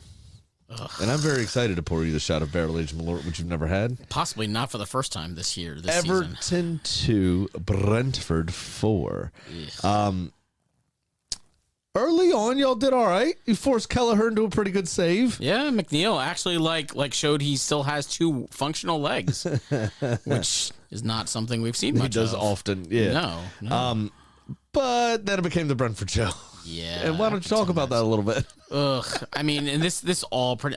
I mean, so first of all, seeing without, and every team is facing issues with AFCON and injuries and everything. But you know, we're playing without Idris Aganage, we're playing without Iliman Ndiaye, and it shows. I mean, the players that we're having, we still have no fullbacks whatsoever, which has been a problem for like 5 or 6 years.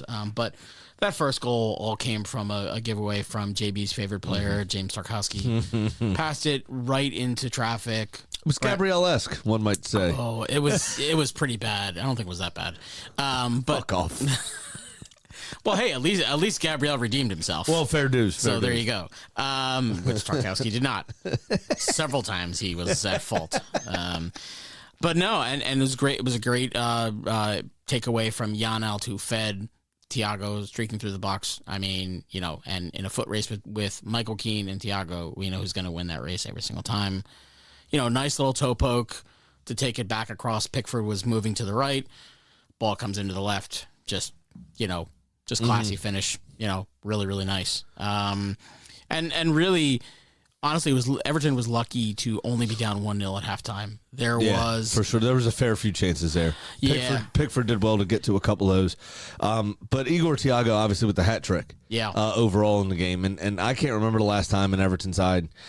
For all of your problems, defensively, you've always had your wits about you, really. Yeah, and but we were all over the place. To give up a hat trick to somebody at home. Yep. And Hill Dickinson has been your savior this season, really. It's been a bit of a fortress. Yeah. Besides the fact that you have a proper manager that kind of knows football. Something West Ham could do with. Yeah. By the way. We'll get. Yeah, we didn't actually talk about that at all, did we? What? We totally missed out on the fact that the West Ham fans calling for David Moyes out. And now they're faced with this. Oh, yeah. I've been saying this for years. But it was more fun this week. I was saying, Smoke, who's the bit. Notice who hasn't been very active on the Facebooks lately. I think he quit Facebook, period. For other reasons. I should tag him on something. Yeah, good luck. You might not be able to. See if he pops up. Yeah. I mean, but you know, West Ham aside, you know, we get to halftime 1-0. Think, okay, well, maybe we can do something. But it's pretty much straight out of the box. Brentford with a corner, free man at the near post. I think it was Nathan Collins. Bang, 2-0. 2 minutes later, another bad giveaway. And Thiago, I think it was the pass came into Sade, who looked like he was going to turn and fire. And Thiago kind of took it off his foot. Again, classy finish.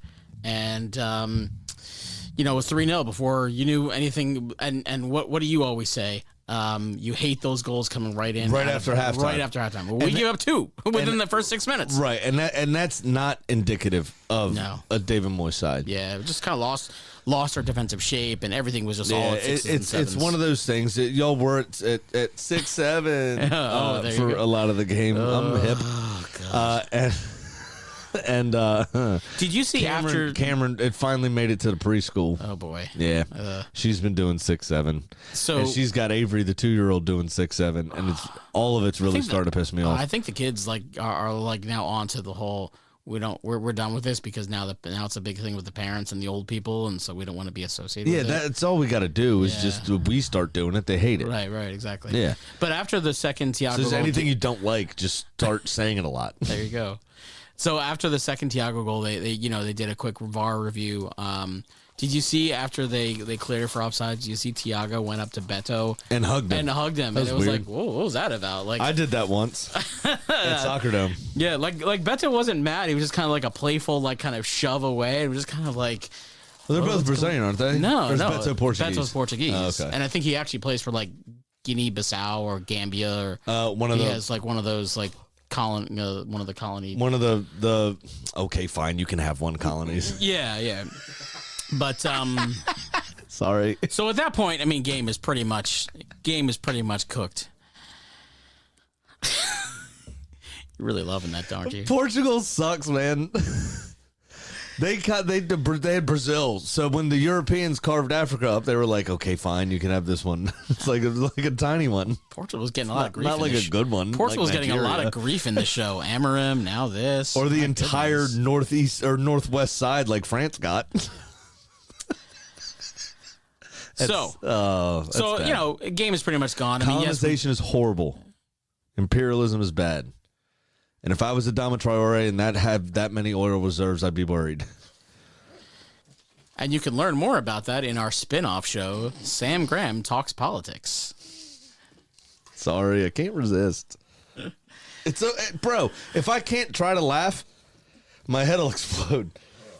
Move on. Yeah. So I'm not sure where to go from there. But no, so we did claw one back. I think it was like 66th minute. Grealish gets clear, crosses to Beto with a really delicate finish there into the far corner. Not something, Beto is kind of a bruiser, not something you see like with a really soft, absolutely deft kind of finish. And nice goal. It looked like maybe there was a route back into it, but there at the end, I'm not sure. I guess we were pressing forward. A terrible cross from the substitute Merlin Roll gets just intercepted by Nathan Collins, who sets Thiago free. He's one-on-one. This was the one that got me. I don't often agree with James Tarkowski, but he was absolutely right to turn around and yell at Michael Keane. Yeah. Where the fuck was he at? Yeah. Thiago was on his side. Yeah. Why are you 2 yards beyond midfield? Yeah. Like, what are you doing? Yeah. That was... it was absolutely pitiful, that pitiful defending. So, and I don't often side with Tark, but he turned around and looked square at Michael Keane and just hands out like, what is wrong with you? Yeah, I mean, and that makes total sense. Our friends over at American Toffee Podcast kind of noted this, that like that pairing, that center back pairing, kind of might be on borrowed time here. Like they've held it together with baling wire and chewing gum kind of situation, and you kind of wonder if is this sort of the beginning of the end? I mean, obviously we're still waiting on Jared Branthwaite to come back healthy, and you've got Jake O'Brien playing on the right wing, which he shouldn't be. He's not a right winger. He clearly doesn't play very well on the right wing. He's much better in the center. And so, if we are able to sign someone here in the window, maybe that changes things. So, I mean, I think that center back pairing is probably we're seeing our last days. And, we got another late consolation goal, which I'll say something about that just because. Which number really one, pissed me off because Sam hit his bet. That's why I wanted to mention it. So Sam hit his bet on that one, which we'll come back to. But also that's a second in 2 games, which gives him a little bit of confidence. Big time confidence, absolutely. So that's good for them. But and he's still quite young. I like the work he puts in. Yeah, he puts himself in good positions. Right. He needs experience, and I like that David Moyes is giving him that experience. He's sticking with him. Despite some of the kind of poor finishes he's had, where, I think one a few weeks ago almost went out for a throw-in. Yeah. But he works hard. He doesn't let his head drop. And effort means so much, right?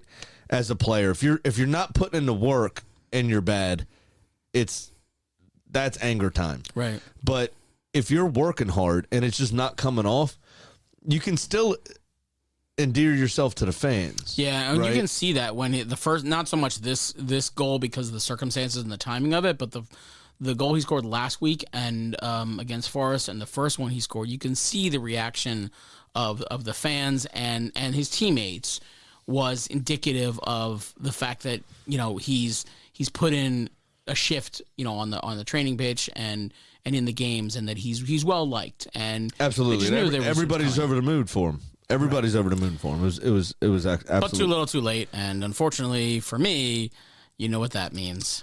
Yep, and you have chosen to do the barrel age Malort since you've not had it before. Yeah. So, why don't you get that down, yeah? Oh boy, here we go. Well, I'm just glad that I am here taking one for the team and taking one for Big Sam. Bottoms up.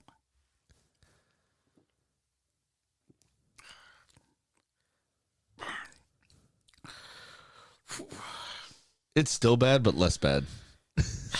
In my opinion, you're right. It is. Yeah. Yeah. The wood helps. The bile doesn't hit you as hard. Doesn't stand out as much. Either that, or else I've had this a couple times. I know what to expect. It could be. Absolutely could be. All right. Moving on to Fulham 2, Liverpool 2.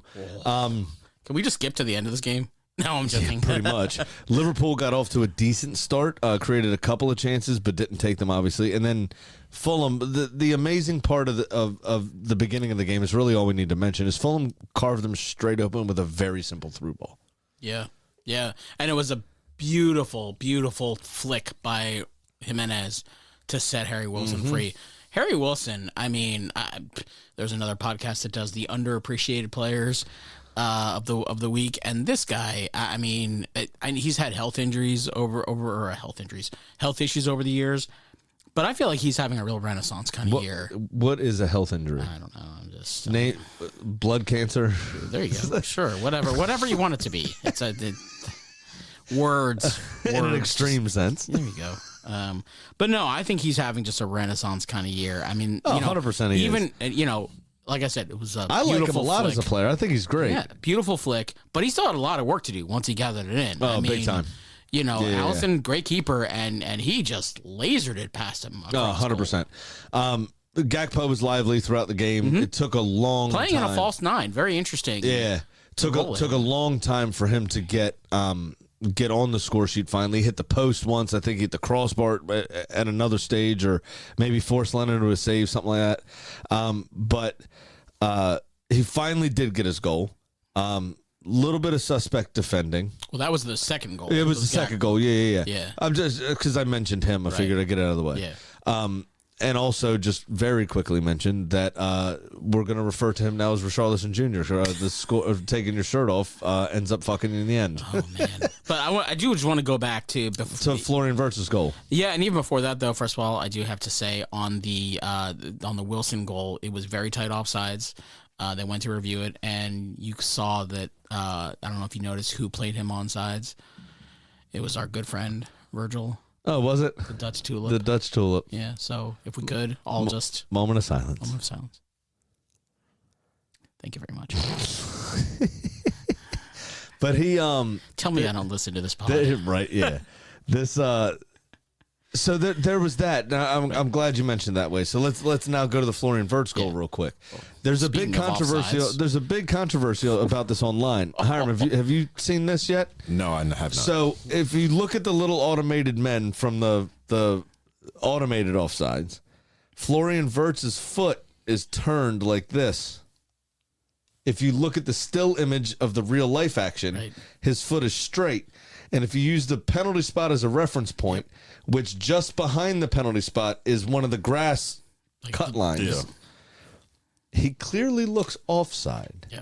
Yeah, to the naked eye, and it's not really close because you're using that grass cut line as as you said, as a reference point. It's like to the naked eye. I saw some people making a point saying, "Oh, well, he was in the air, and that was a split second after the ball touched, and that's why."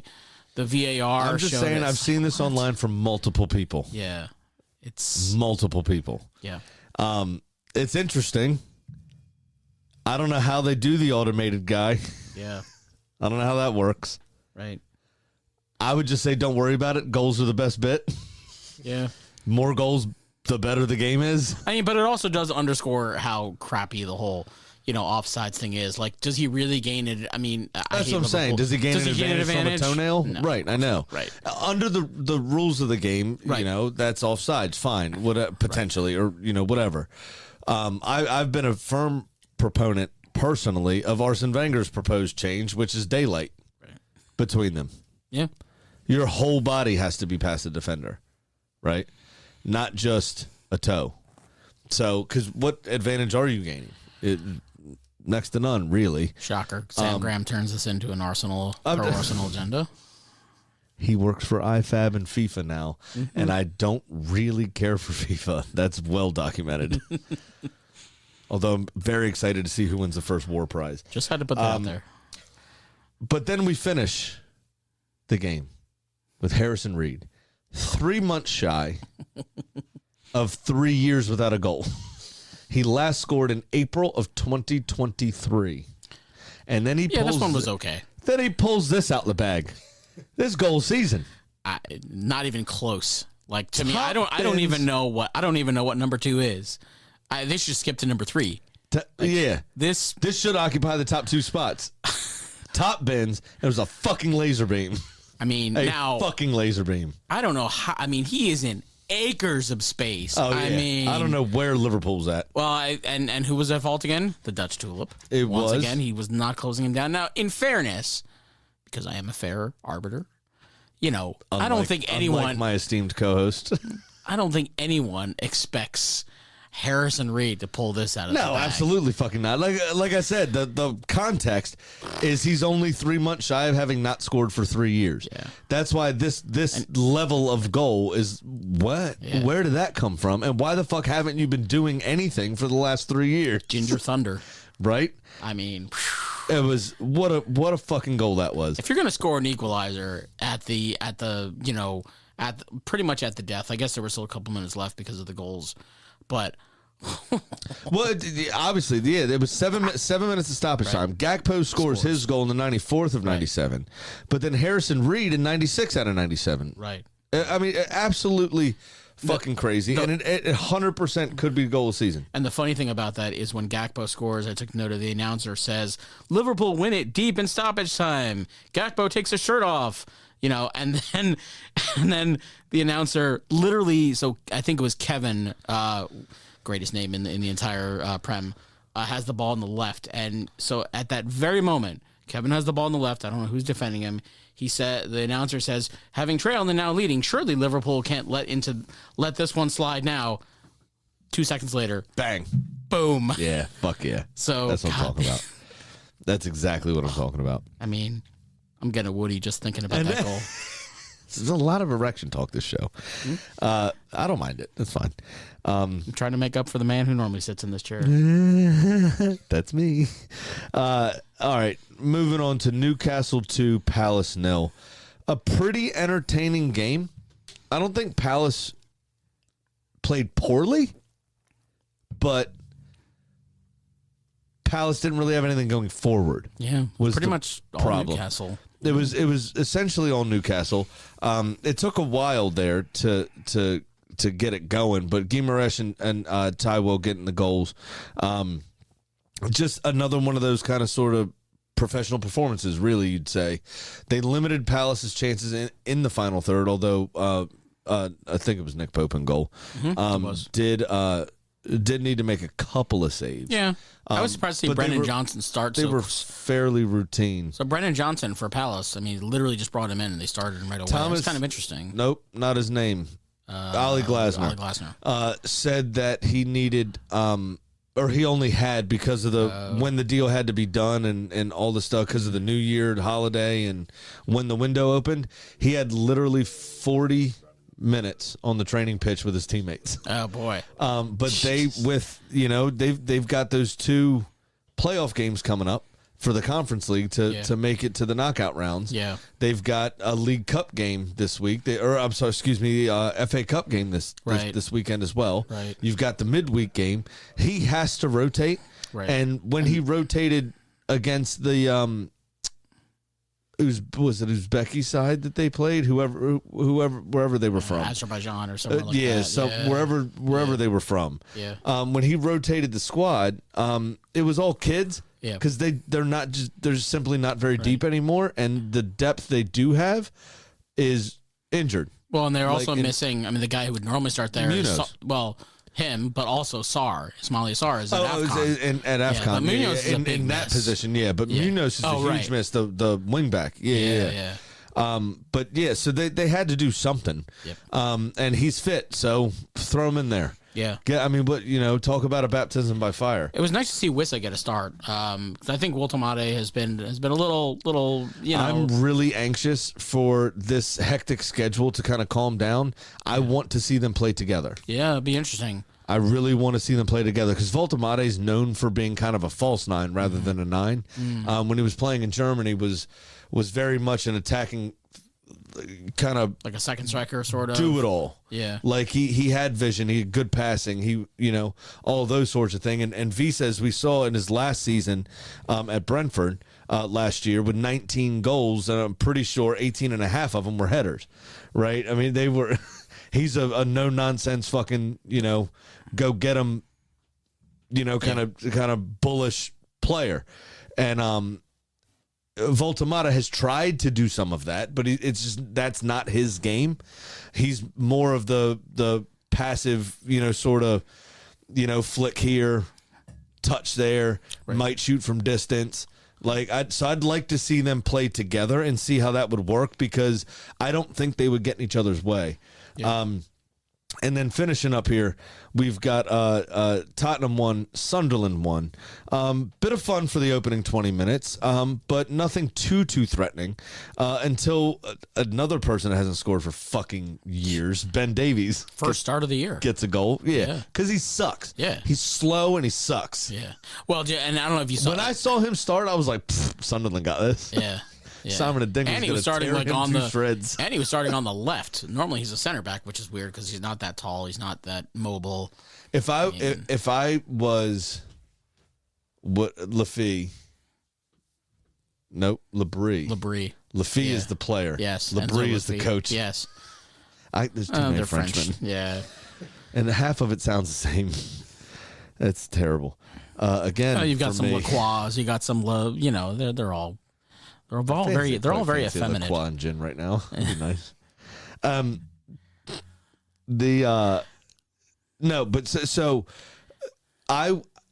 I was Labrie, I would have taken Simon Adingra and put him on the right to go up against Ben Davies, who can hardly move. Yeah. Because Adingra is somebody that fills me with such joy watching him take on players. He's very direct. I love watching him play. I love the fucking streak in the hair. That he looks happy all the time, which is so fun to watch. He's only gotten to start now that one of their AFCON absences. It's kind of weird. Like here's a guy with he's played a lot this season, but he comes on a lot. Yeah. He's young still. Yeah, it feels like he's been around forever. I fucking love watching him play. Yeah, I really do. And if you have somebody that slow in Simon and Ben Davies, yeah, I absolutely. I know he's right-footed. He likes to invert and cut in from the left side, but he would just pick him to shreds, really. And if you got somebody, was Christian Romero playing this game? Yeah, he's the one who. He's the one who sent the ball back into the mixer on the corner that found his way to Van de Ven. And at first glance, I'm like, oh, Van de Ven put it in, great. But it on the way through, and it looked like Ben Davies. Yeah, I mean, it was a total accident. Although I think he stuck a foot out. It was on purpose, but he didn't know where it was going. Yeah, exactly. It was a hopeful touch. Yeah, and if he didn't get a foot to it, I don't know if that would have been on frame or not. Yeah. But yeah, I mean, right place, right time. No, it would have. He was dead. Ben Davies dead center middle of goal. Okay. Yeah. Okay. Well, but he put it between two Sunderland players, the goalkeeper and one of the defenders. Right. But what I'm saying is Adingra would have ripped him to shreds. Yep. And I think Brobby has the physicality to deal with somebody like Romero. I really like Brobby. So do I. Yeah. But That's why I have him on my fantasy team. What you need coming up against Christian Romero is that physicality. And Brobby's a fucking unit. He is. He reminds me of a Traore a little bit, but like a more but good. right. But with end product. right. Not just a brick shithouse as exactly. who was it guys, come on, Holding. Ref. Yes. Rob Holding. Come on, Ref. That guy's built like a brick shithouse. How'd he go down like that? Yeah. That was Rob Holding. Fantastic. Free hair transplant. He doesn't talk like that anymore because he has hair again. He has a bit more self-belief and self-confidence. But now that he has hair.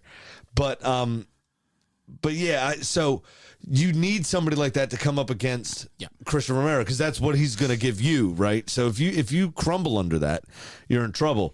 But Brobby would have stood right up to it, in my opinion. And I know it's not his game because he likes to invert and shoot with his right foot, cutting in from the left, which is great.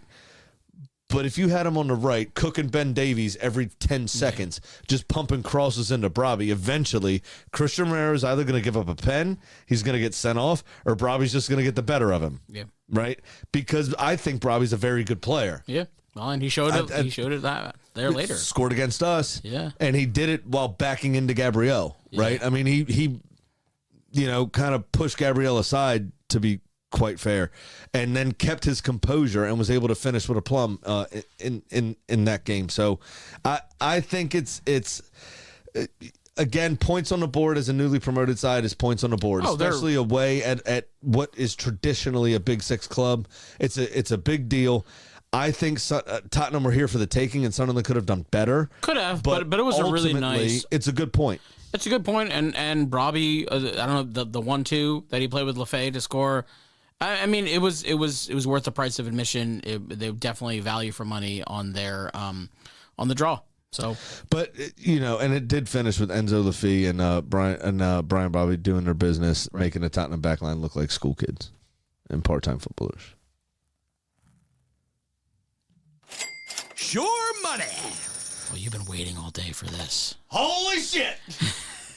It's been a long time coming, motherfuckers. I did it. Can we count the week? Hit a 9-way parlay. We don't have the sound cue. Damn it. We don't have the iPad. Oh, Sam shit. hit the iPad. 9-way parlay. There he is. I tried to do it. Not bad. Yeah, I could call Harold and have him do it live. I don't have the deep. I don't have know that. if he's awake. The He's old, deep too. bass there. But Yeah, no, Wow. he's a singer. I was following. Harold. I was following the bet all week, thinking to myself, what happens if Graham hits it this week? Bro, It was perfect. bro, it's awesome. Yeah, It's so awesome. but should have bet real money on it too. I know. I can't believe it. It's the first bet in 3 weeks I didn't put my own coin on. So annoyed by that. But it doesn't matter. It sets me up plus $682. So I'm happy. I'm now in the positive for the first time in a year and a half. Maybe 2 years. But to my very annoyance, stoppage time in your game. Yep. Although I'm happy for Tino Berry, I'm very disappointed that Houston hit his bet as well. Although he's still down, Right. but he's only down $1,082. Only. So he's 2 for 18, which would be 11.1% of the time it's working, 100% of the time for him. So, Big Sam's Lock of the Week. Brody, what you got for him, bud? Before you get there, I do have a special drop in from a very special friend of ours as well. What's up, bitches? I gotta say, second time caller. I really think the new production's going really well. Maybe we need to make a change in executive management here. You know what? 11.1% of the time, it works 100% of the time. And Alan Brody's gonna be my proxy. Out, bitches. All the way from Roatan, Honduras. wow. Which I was had to look at a map, but I'm very happy it's not closer to Venezuela. There you go. Yeah. So normally, In my mind, it was Honduras, Venezuela, Ecuador, or Colombia. they've got some dictators. I was nervous. They've got some to be dictator honest. issues And then I there. pulled up Google Maps and was like, thank God I didn't study geography.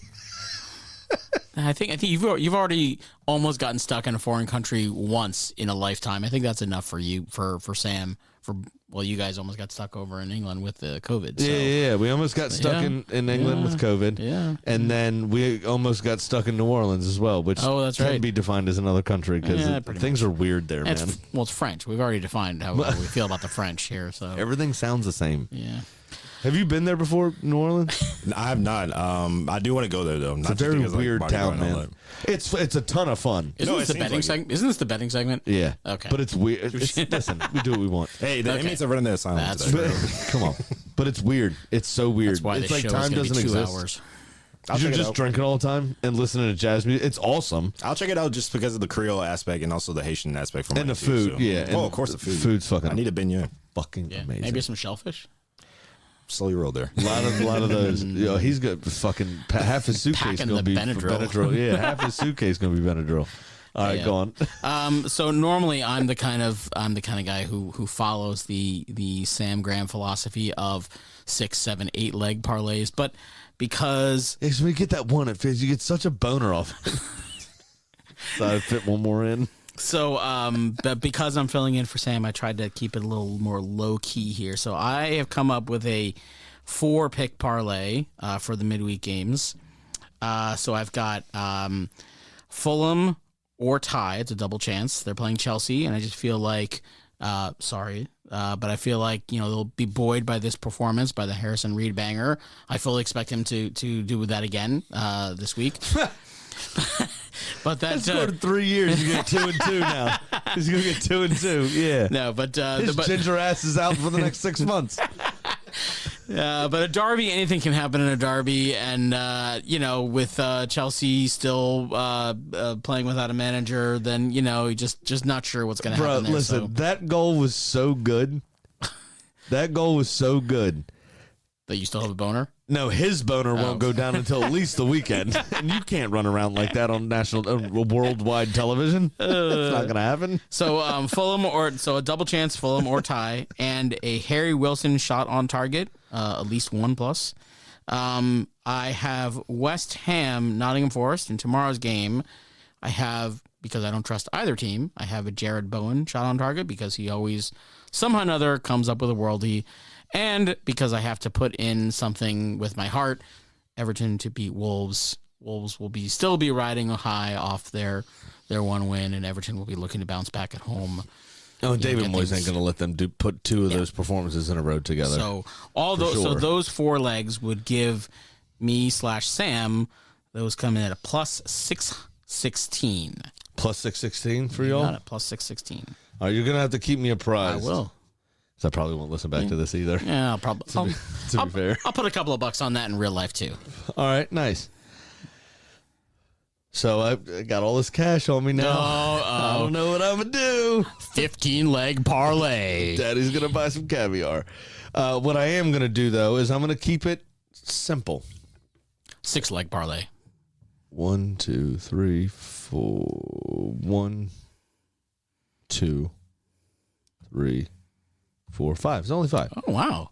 Sorry. Oh, it's a new reformed gram. Well, as I was building it, it gave me my birthday as odds. Oh. So I figured I'd stop there. It was a sign. City to beat Brighton.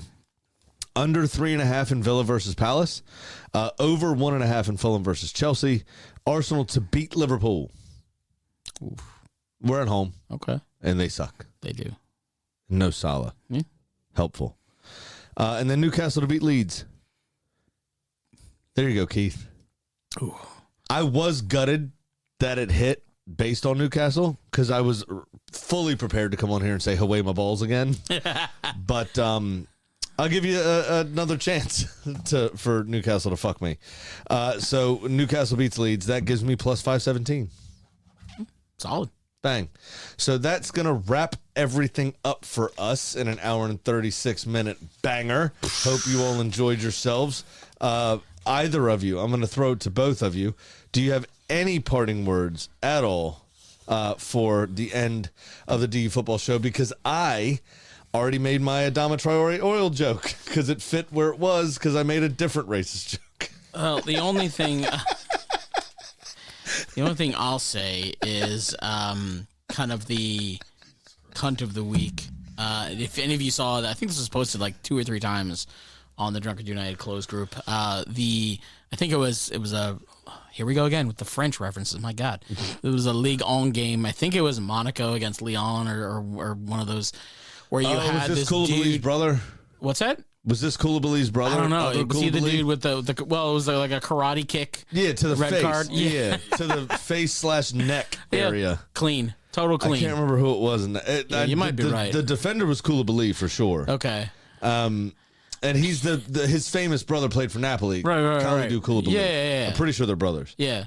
But well, whatever. Anyways, that was that. I enjoyed that. Just seeing that. I mean, look. I'm totally using my phone like an old man right now. It just looked like a full force WWE movie. That was horrific.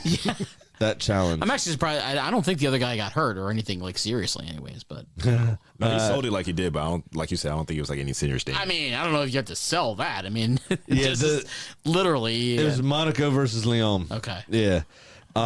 It's Mamadou Koulibaly. Oh no, they spell it differently. He's got a C. Oh, okay. Kalidou Koulibaly, I think, is with a K in it. Yeah, I think it is. Yeah, he's double K. Yeah.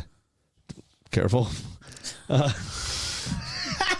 Hey, just double K's is better than triple K's. I think we Stop. all Yeah, know absolutely that. better. Way better. No, don't get into that. But bleep that, actually. Just kidding. Sattery, it was- Sattery, it was- Sattery, it was- Sattery. It was horrific. I just watched it again.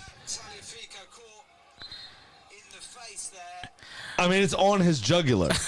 That's nuts. My God, it was horrible. Yeah, well. It was horrible. Love to see it. It was like, what was it? Nigel de Jong won it for Yeah. Holland. Yeah. In the World Cup a couple years ago against Portugal, I think it was. Didn't he do it to Bernardo Silva? Maybe, I think was the player. Can't remember off the top of my head. That was a while ago, yeah. He fucked him up though. Yeah. Absolutely fucked him up. Went straight to the chest, remember? Studs up. This is 2006 or 10. Oh, you're talking about that far? Then yeah, I don't know. Yeah. This is Before I'm- 2010, I think. 2010 was South Africa, right? Yeah. I'm pretty sure it was 2010. I might be wrong about that. But he fucking same sort of challenge, but it was a little lower. It was like right dead on his sternum. Yeah. This was on this dude's neck. Which one would you rather have though? Like on the neck or in the sternum? Sternum. Sternum. Hardest bone in your body. Yeah. Fair. Yeah. And you could, like, your whole body could absorb the Just impact. brace it, Yeah. yeah. Yeah. One of them studs nicks you. Yeah, You're gone. you're- yeah. That's true. You're out. Yeah. You're fucking I mean, bleeding out. have you seen like some of those like I remember I'm now getting into a different sport and we're going way off the rails here, but like there's some old hockey clips of like a guy who's like just totally out of control and his skate just Oh, slit somebody's and, throat. and just Yeah, like yeah. I mean, there's some of like the most horrible things you've ever seen. Bro, the like, blood just just squirting. Yeah, I know. exactly. They had to like, you know, I mean, there are some lives that could have been lost through some of that crazy stuff. So yeah, give me the sternum anytime over the neck. Yeah, that's fair. Seriously. Your parting words good? You still got some. Do you have any? I didn't really, but yeah. Hope everyone just has a good and happy New Year. There you go. There's nothing wrong with that. There you go. Someone had to be positive. Live on the line. It's 2026. I have a cunt of the week. Oh. John Harbaugh. Good night. Born in the land of Bowie, Maryland. Bred to be a fan of fucking Everton. Punch you in the eye and drink your rye. Sam Houston. Sam Houston. Arsenal fans have another Sam. Right day, the fucking Gooner Graham. Smells of a lord. Looks great in shorts. Sam Grammy. Sam Brown. Fucking United!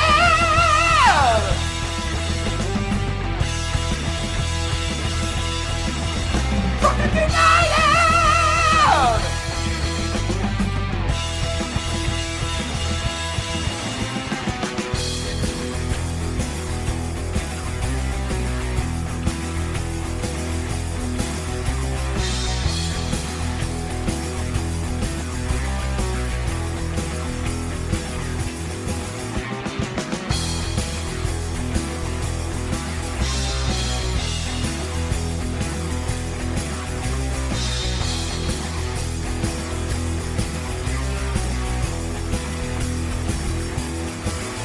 Fucking United!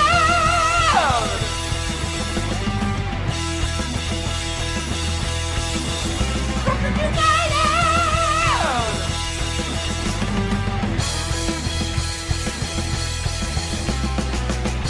Hit the fucking mute button!